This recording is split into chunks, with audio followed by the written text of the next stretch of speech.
আপোনাৰ ঘৰতে সাৰ্চ কৰাৰ আগত আমাকো চাই আপোনাৰ ঘৰটো আমি সাৰ্চ কৰিম আমি খবৰ পাইছো আপোনাৰ কিবা আপুনি নকল ফোন বনাই আছে বুলি নকল ফোনৰ নাম আমি সাৰ্চ কৰিম সাৰ্চ কৰাৰ আগত আপুনি আমাক সাৰ্চ কৰি ল'ব পাৰে আমি যদি কিবা এটা আনিছো বুলি আপোনাৰ সন্দেহ হৈছে সাৰ্চ কৰক আমি লগত একো আনা নাই আমি মোকো সাৰ্চ কৰক মোৰ পাৰ্টিক সাৰ্চ কৰক হাকি কেজনক সাৰ্চ কৰক মোৰ মোবাইলত আৰু মোৰ এইটো মোবাইলটো মানে দেই আপুনি চেক কৰিব পাৰে যদি ডাউট আছে বঙালমৰাৰ দৌলতপুৰত নকল ফোন বিচাৰি এখৰত হঠাৎ তালাচী আৰক্ষীৰ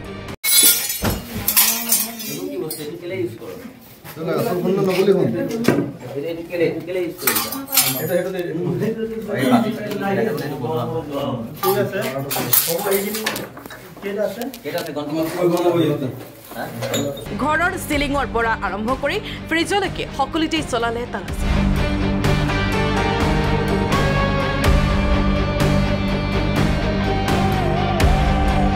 আব্দুল আজিজৰ ঘৰৰ পৰা উদ্ধাৰ 16খন নকল ফোনৰ নাও আৰু এটা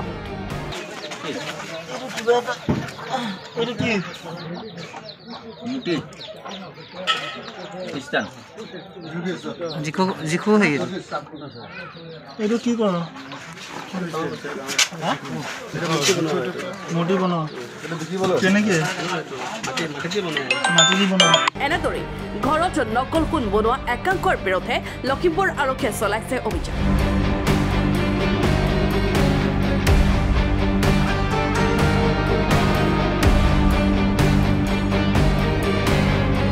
নকল ফোন আৰু নকল টকাৰ বেপাৰীৰ বাবে আৰক্ষী অধীক্ষক নিখিৰজ্যোতি গায়ন হৈ পৰিছে ত্ৰাসৰ কাল অভিযানত আজি নকল সোণ আৰু নকল সোণৰ মূৰ্তি আৰু নকল নাও বনোৱা এটা ঘাটি উৎখাত কৰে আমি পোনপ্ৰথমে বঙালমৰা আৰক্ষী চকীক ধন্যবাদ জনাইছোঁ আৰু অসম আৰক্ষীক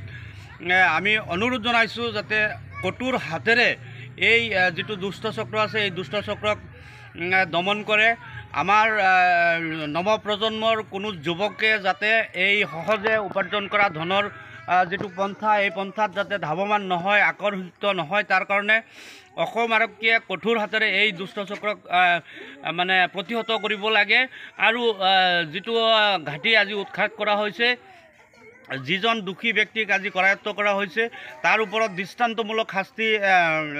শাস্তিৰ ব্যৱস্থা কৰিব লাগে বনোৱা মেচিন যিবিলাক আছে সেইবিলাক পোৱা গ'ল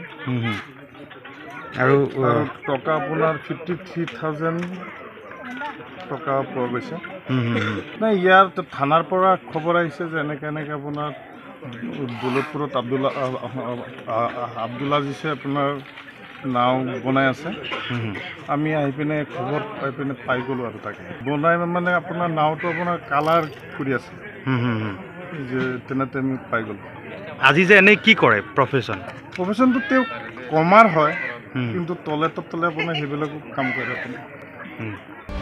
ব্যুৰ ৰিপৰ্ট লখিমপুৰ